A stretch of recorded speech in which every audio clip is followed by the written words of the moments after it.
Well, Spartie is in the lead, 7-0. About halfway through. Had a pretty commanding lead and control this entire time. Not a whole lot that Scoot can do so far. Mega and Red coming up relatively the same time.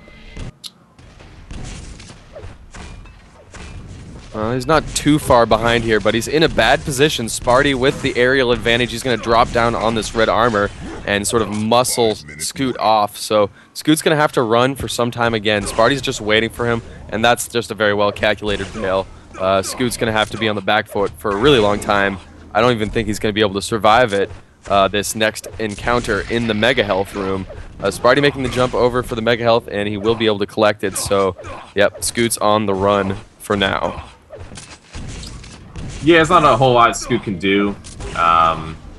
Spartie electing to go for damage and just leave items up. Scoot's just having to run around and is going to take the death there, making it 8-0 halfway through. This match is already over anyway. I mean, there is time for Scoot to come back. It's just not going to happen. Yeah, if his aim was a little better, he might have a better chance, you know, maybe to pull off some crazy shots. But as it stands right now, he's not really able to, even when he has a similar stack, he's not really able to capitalize, and he just is looking a little rusty right now.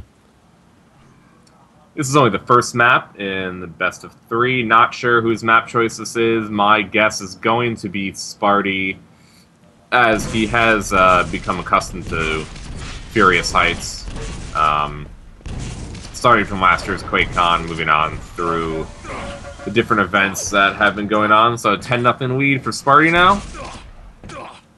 Not a bad little sequence there by Scoot. Actually able to hit a couple rockets and a rail in a row. But still with a massive disadvantage, about 50 health less than Spartie has. So even though there was some better play there, he still has a huge deficit to make up in terms of frag and in terms of stack. So NBC, do you know what maps Scoot liked?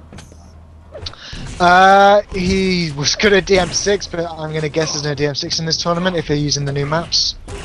So I would probably take a stab at perhaps I actually think T9.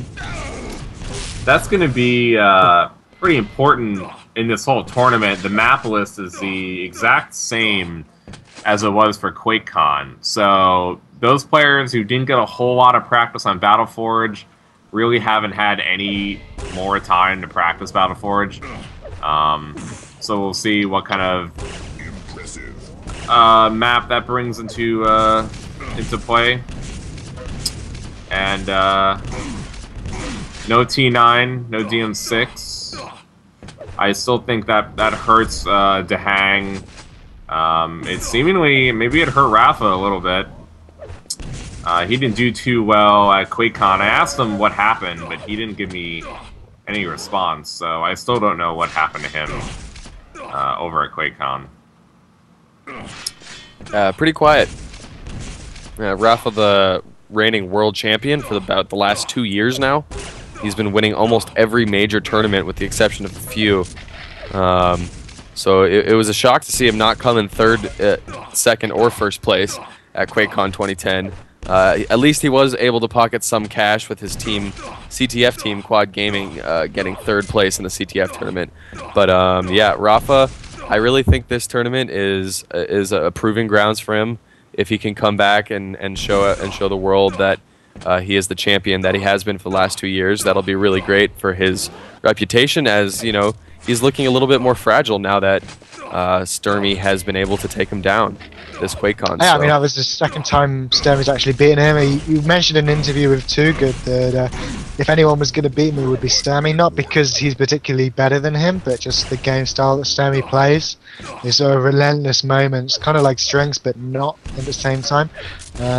Yeah, they managed to break him a couple of times, so him not being in this tournament is going to probably be quite a relief for Rafa, I think. I actually spoke to Cypher right before QuakeCon started, and he also told me that Sturmy would be the one to take down Rafa. Wow. If it was going to be anybody. So he was right, and Sturmy, I think, has beaten Rafa 3 straight times now.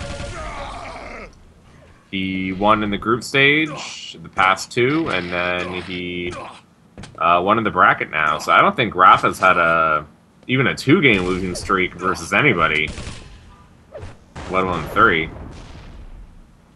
Yeah. The only other person I could think of him losing to was Fox. No, he did lose to DeHang in the North American finals. Yes, that's true. That was maybe the one major loss for Rafa last year. Hey, Gunrun? Yeah. Can you full screen? Full screen? No. No. Not It's without. probably a good job as well with all the issues we've been having with Quake having 5 hots today. Yeah. So T7 goes to Spartie. Moving on to the new map added to the pool, Battleforged. This map is not really tried and true with the competitive community, but they're kind of throwing it into the mix for some big cash prizes. So the pros are really being forced to learn it at a pretty quick rate. Some of them have caught on